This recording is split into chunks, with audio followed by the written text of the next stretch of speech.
अच्छा, जो हमारी नेक्स्ट एग्जांपल है वो है gradient of r power n is equals to del of r power n. ठीक है, तो gradient of r power n आपके पास इक्वल होता है पार्शियल, आपने क्या कर लिया, partial R N over partial x, partial R N over partial Y, partial R N over partial Z लिख लिया। इसको आपने डेरिवेटिव लेना है, सिंपल डेरिवेटिव आपने लेना है N R N minus one हो जाएगा और partial R by partial X आ जाएगा। इसी तरह आपने with respect to Y and with respect to Z आपने डेरिवेटिव ले लेना है। ठीक है, N R power N common है, उसको कॉमन निकाल लें तीनों वैल्यूज़ में से।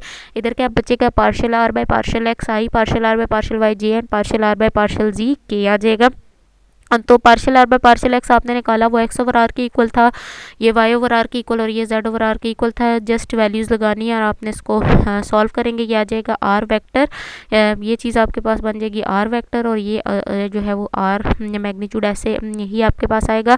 और r power n minus one है, तो इसको इस आर को जब हम ऊपर लेके जाएंगे तो ये हो जाएगा r power n minus two और आर साथ में वेक्टर आ जाएगा। नेक्स्ट जो एग्जांपल है वो है gradient of one over R is equals to del of one over R. तो gradient of one over R जो है वो उसको हम किस तरह से लिख सकते हैं, partial by partial x into one over r, partial by partial y into one over r and partial by partial z into one over r, और साथ में इसके आ जाएगा I J and K unit vectors.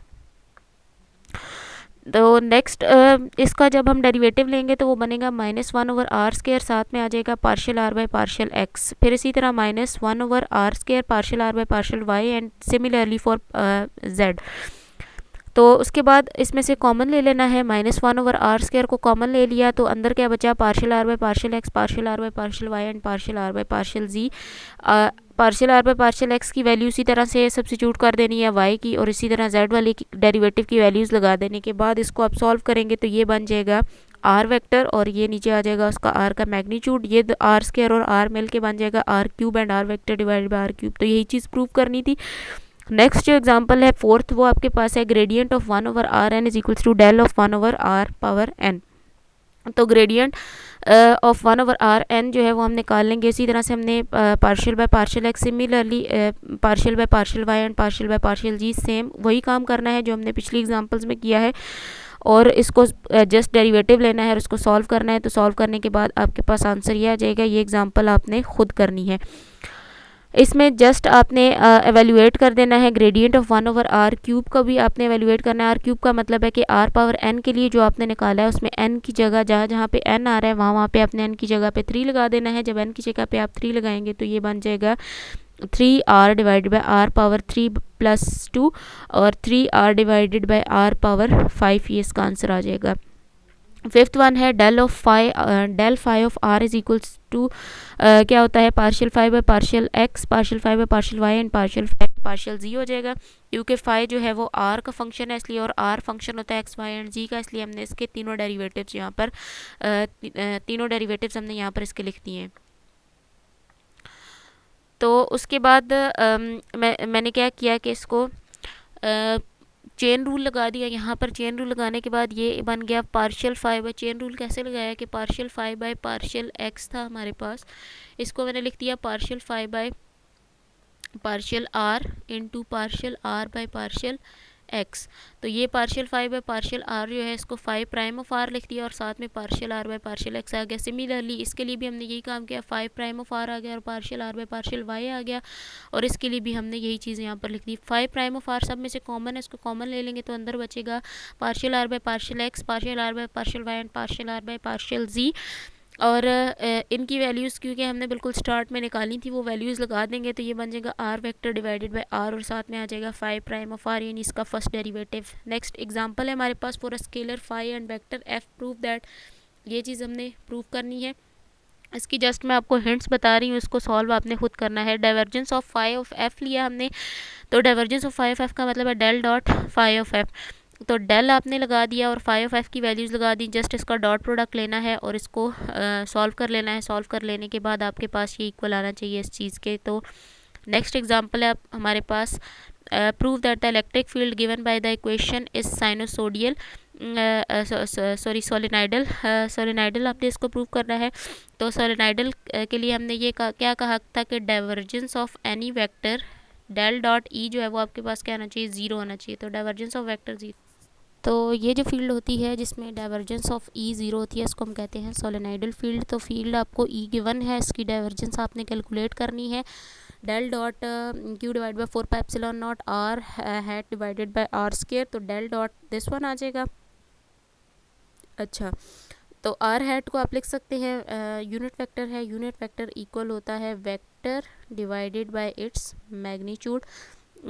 तो इसको मैंने यहाँ पर लिख दिया r vector divide by r magnitude था, तो एक आर स्क्वायर नीचे था, दोनों मिलके आर क्यूब बन गए। R power -3 into R vector आ गया। इसका अब हमने क्या करना है, इसका हमने बारी बारी डेरिवेटिव प्रोडक्ट रूल से ले लेना है। तो del of r-3 dot r vector plus r-3 को बाहर ले लेंगे, डेल डॉट आर ले लेंगे, ठीक है। अच्छा, डेल डॉट आर आपके पास इक्वल होता है 3 के, या आपने खुद फाइंड आउट करना है कि डेल डॉट आर कैसे आपके पास इक्वल टू 3 होता है, ठीक है। अच्छा, और ये जो है इसका डेरिवेटिव आपके पास आ जाएगा -3 स्टार्ट में आ गया, R power -4 into R vector divided by R आ जाएगा, डॉट आर आ जाएगा, ठीक है। अच्छा, उसके बाद आपने क्या कर लिया, उसके बाद हमने क्या कर लिया कि ये जो आर है वो इससे कैंसिल हो गया, और ये बच गया R -3 divided by are cube और plus R cube sorry R power -3 था और इंटू 3, तो ये जो है वो कैंसिल आउट होके इक्वल टू 0 हो जाएगा, ठीक है।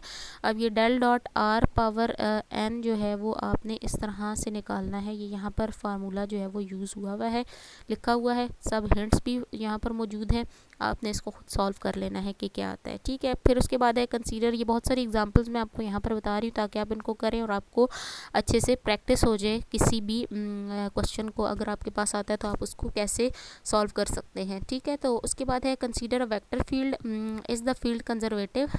अब आपके पास कोई भी वेक्टर फील्ड है और आपने बताना है कि क्या फील्ड कंजर्वेटिव है। कंजर्वेटिव फील्ड के होने के लिए आपके पास क्या होना चाहिए कि उसका उस फील्ड का कर्ल जो है आपके पास वो इक्वल टू 0 होना चाहिए। तो आप इस फील्ड का कर्ल निकाल लेंगे, अगर ये कर्ल आपके पास 0 आ रहा है so the field is irrotational field, या फिर आप इसको क्या कहते हैं, कंजर्वेटिव फील्ड। उसके बाद आपके पास एक वेक्टर है, आपने ये वेरीफाई करना है कि curl of A is equals to 0 and hence find a scalar function phi such that del phi is equals to A, ठीक है। तो आपने सबसे पहले तो उसका कर्ल इक्वल टू 0 करना है, उसके बाद आपने क्या करना है, उसके बाद आपने एक स्केलर फंक्शन फाई लेना है, और वो जो स्केलर फंक्शन फाई है उसका डेल फाई आप लेंगे तो इक्वल टू ए आना चाहिए। तो कर्ल ऑफ ए आपके पास इक्वल होता है डेल क्रॉस ए के, तो डेल आपके पास ये आ गया। तो आपने सबसे पहले क्या कर लिया, कर्ल ऑफ ए निकाल लिया। कर्ल ऑफ ए निकाल लेने के बाद आपने क्या करना है, कर्ल ऑफ ए आपके पास क्या आ रहा है, इक्वल टू 0 आ रहा है। तो इसका मतलब है कि वेक्टर फील्ड ए जो है वो आपके पास कंजर्वेटिव फील्ड है, ठीक है, कंजर्वेटिव फील्ड है। अब आपके पास क्या है, डेल फाई आपने इक्वल टू ए लाना है। तो डेल फाई आप क्या कर लें कि डेल फाई आपके पास क्या है, partial phi by partial x, partial phi by partial phi Z and partial phi by partial Z आ गया, और इक्वल टू आपने इसको ए के इक्वल ले लिया। अब इसमें से आप आई के कोफिशेंट, जे के कोफिशेंट और के के कोफिशेंट दोनों तरफ से कंपेयर कर लें। कंपेयर कर लेने के बाद आपके पास जो है वो ये आ गए 3 कोफिशेंट्स, ठीक है। अच्छा, अब आपने इनको इंटीग्रेट कर देना है। इनको इंटीग्रेट करने देने के बाद आपके पास जो है वो फाई की वैल्यू आ जाएगी, और जनरलाइज्ड फाई की वैल्यू जो है वो आपके पास इक्वल आ गई phi equal to this one. तो ये फाई आपने फाइंड आउट करना था।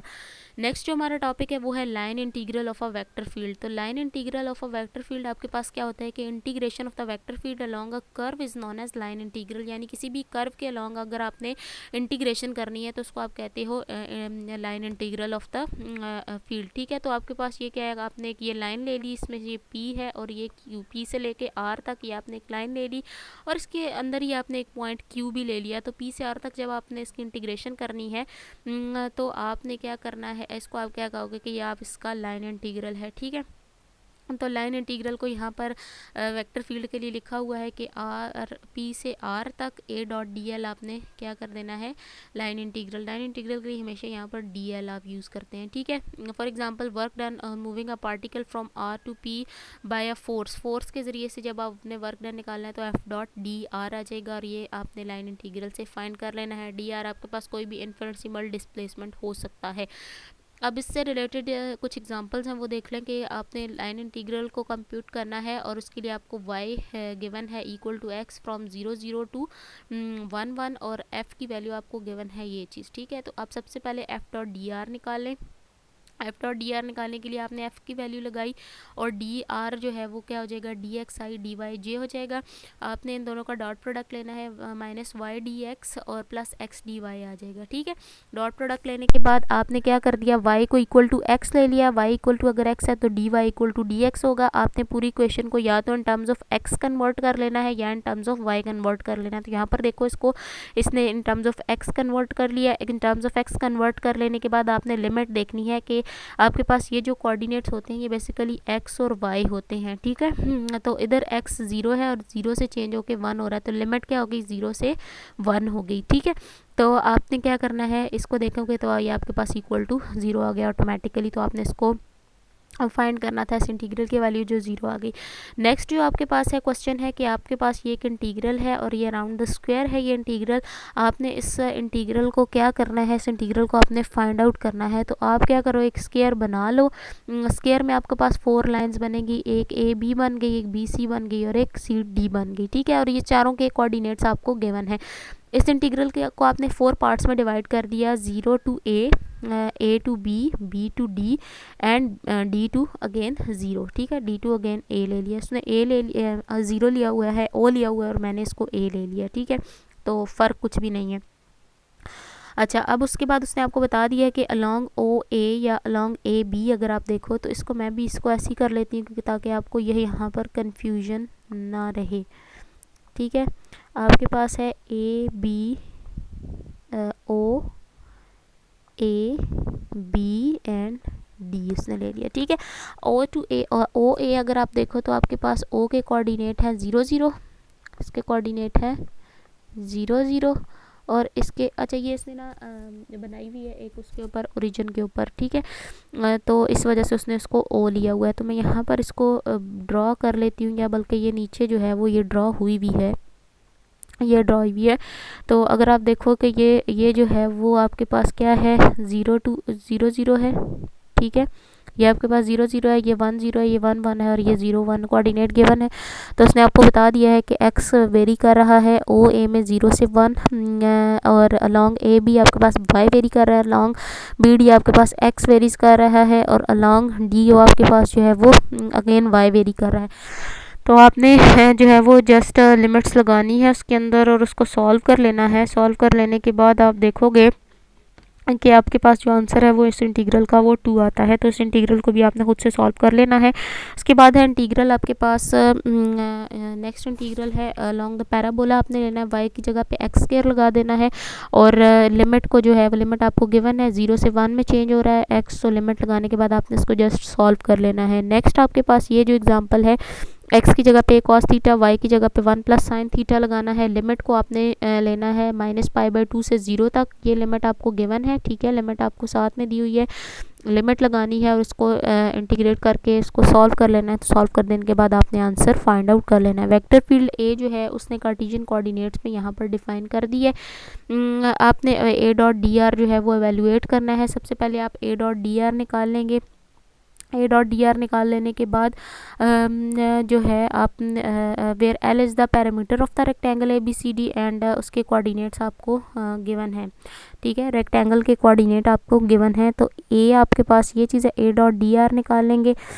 ए डॉट डी आर निकाल लेने के बाद आपने क्या किया, ये आ गया आपके पास ए डॉट डी आर, ठीक है। उसके बाद आपने अलॉन्ग ए बी उसको डिफरेंशिएट किया, B C sorry differentiate integrate किया, सी डी के अलॉन्ग किया, डी ए के अलॉन्ग किया, ठीक है। और अलॉन्ग ए बी आपके पास y इक्वल टू 1 है, z इज इक्वल टू 0 है और D Y is equal to D G is equal to 0 है, ठीक है। तो ये सारी चीज़ें आपको फिगर से देख के पता चल जाएंगी। तो आपने A dot D R find out कर लिया। A dot D R find out कर लेने के बाद इसी तरह आपने long B C integral find किया, लॉन्ग सी डी आपने इंटीग्रल फाइंड किया और इन सारे इंटीग्रल्स को आपने ऐड कर लिया और ऐड कर लेने के बाद आपके पास जो है वो उसका आंसर ये आ गया, ठीक है। अच्छा, नेक्स्ट एक जो है एग्जांपल है 4.16, एक वेक्टर फील्ड ए है, उसको आपने डिफाइन कर दिया कार्टेशियन कोऑर्डिनेट्स में by A is equals to this, B is equals to A is equals to X Y plus Y square plus X square J. तो ये जो है वो इसको आपने जो है वो कर लेना है सॉल्व, इसको भी आपने इसी तरह से बिल्कुल सॉल्व कर लेना है। डॉट डी आर आपने निकालना है region Y is equals to X square and Y is equals to X के लिए। तो ये क्वेश्चन भी यहाँ पर जो है वो आप देख सकते हो कि सॉल्व हुआ है। ठीक है, 4.17 क्वेश्चन है, सेम आपने यही काम करना है। ट्रायंगल के कोऑर्डिनेट्स आपको गिवन है और आपने जो है वो इसको सॉल्व कर लेना है और इसका सोल्यूशन भी आपको यहाँ पर गिवन है।